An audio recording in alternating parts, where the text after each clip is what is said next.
अस्सलाम वालेकुम।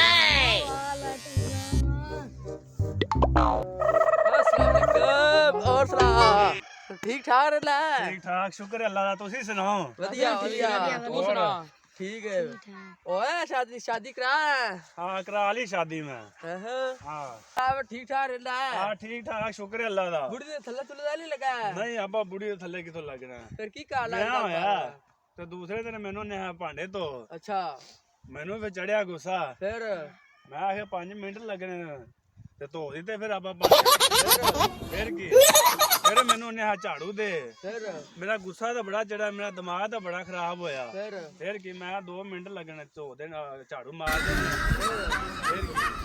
फिर शाम हो गई। शाम हो गई उन्हें मैनू सब्जी कट मैं फिर मैनू पड़िया चढ़िया फिर वट मैं फिर की कीता सब्जी को कट फिर की फिर शाम हो गई मैनू आंदी किचन च लैके जा भांडे। मैं किचन च लै गया उन्हें मैनू भांडे धो मैं धो दिते। फिर मैनू चढ़िया गुस्सा मैं भांडे धो के आन के बूहे नूं मारिया ठुड्डा। फिर की मैं होर जिन्ने मर्जी मेरा काम करवा ला जे आखे ना थल्ले लग जा वो काम